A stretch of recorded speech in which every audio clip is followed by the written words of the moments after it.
Assalamualaikum warahmatullahi wabarakatuh. Nama saya Lisnawati, NIM 1714126. Saya di sini akan menjawab soal terkait tentang perbankan. Yang pertama adalah sebutkan undang-undang dari perbankan serta jelaskan pengertian bank. Nah, yang pertama, bank menurut Undang-Undang Nomor 7 Tahun 1992 tentang perbankan sebagaimana telah diubah dengan Undang-Undang Nomor 10 Tahun 1998, bank adalah badan usaha yang menghimpun dana dari masyarakat dalam bentuk simpanan dan menyalurkannya ke masyarakat dalam bentuk kredit atau bentuk-bentuk lainnya dalam rangka meningkatkan taraf hidup rakyat banyak. Bank sentral yaitu Bank Indonesia sebagaimana dimaksud dalam Undang-Undang Dasar 1945 dan diatur dengan Undang-Undang Nomor 13 Tahun 1968 untuk mengatur, menjaga, dan memelihara stabilitas nilai rupiah, mendorong kelancaran produksi dan pembangunan, serta memperluas kesempatan kerja guna meningkatkan taraf hidup rakyat. Selanjutnya Undang-Undang Nomor 23 Tahun 1999 tentang Bank Indonesia menggantikan Undang-Undang Nomor 13 Tahun 1968 tentang Bank Sentral yang telah berlaku sejak 31 tahun lalu, berdampak terjadinya perubahan pada sistem moneter, keuangan, dan perbankan Indonesia. Bank Indonesia sebagaimana diatur dalam Undang-Undang Nomor 23 Tahun 1999, Bank Indonesia adalah badan hukum berdasarkan Undang-Undang Nomor 23 dengan modal sekurang-kurangnya 2 triliun.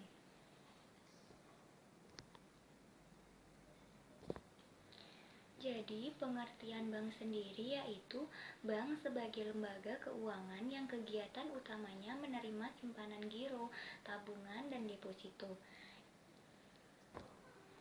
Yang kedua adalah jelaskan peran Bank Indonesia yang Anda ketahui terhadap pemerintah, yaitu peran Bank Indonesia diatur dalam Undang-Undang Nomor 13 Tahun 1968 di mana Bank Indonesia merupakan lembaga yang tugasnya membantu pemerintah dan dalam tugasnya tersebut berada di bawah koordinasi Dewan Moneter sebagai otoritas moneter tertinggi dalam pengambilan kebijakan yang berkaitan dengan pengaturan moneter dan perbankan.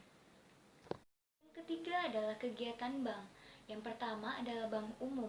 Kegiatannya yaitu menghimpun dana. Kegiatan menghimpun dana atau membeli dana dari masyarakat dilakukan dengan cara menawarkan berbagai jenis simpanan yang biasa disebut rekening atau akun. Jenis simpanan yaitu simpanan giro, simpanan deposito, simpanan tabungan. Yang kedua adalah kegiatannya menyalurkan dana atau menjual dana yang berhasil dihimpun dari masyarakat melalui pemberian pinjaman atau kredit. Kegiatan penyaluran dana ini disebut lending. Jenis kredit yang ditawarkan, kredit investasi, kredit modal kerja, kredit perdagangan, kredit produktif, kredit konsumtif, kredit profit.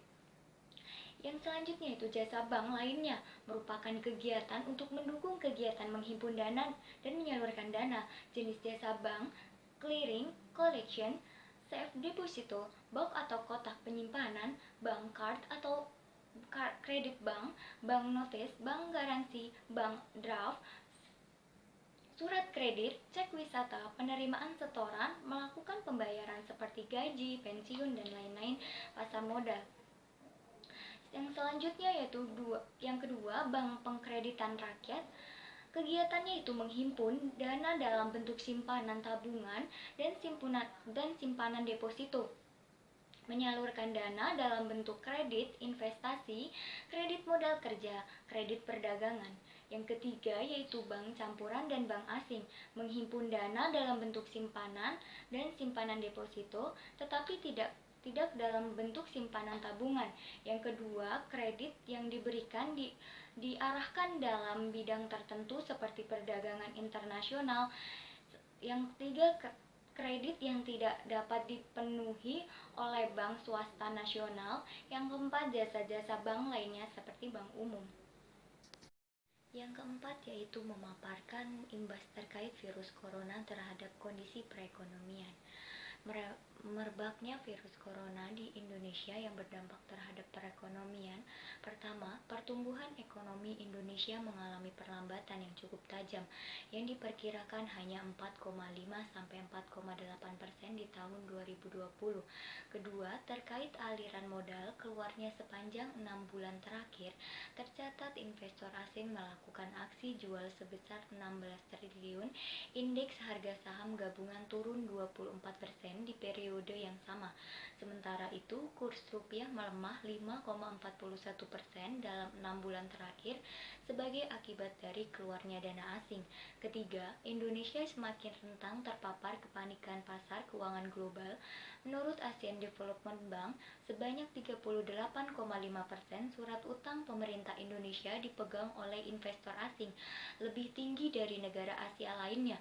Jika terjadi aksi jual secara serentak, tentunya ini berisiko tinggi terhadap krisis ekonomi.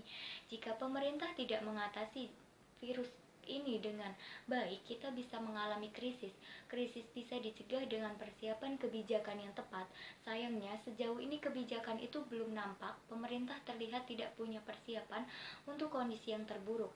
Salah satu persoalan yang dikhawatirkan bakal berdampak dari isu virus corona ialah tingkat kredit bermasalah.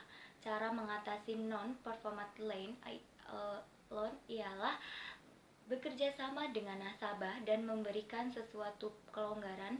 Manajemen risiko harus semakin sigap dan siap dengan stress testing, dengan orkestrasi kebijakan dari pemerintah. Sekian dari saya. Kurang lebihnya saya mohon maaf. Wassalamualaikum warahmatullahi wabarakatuh.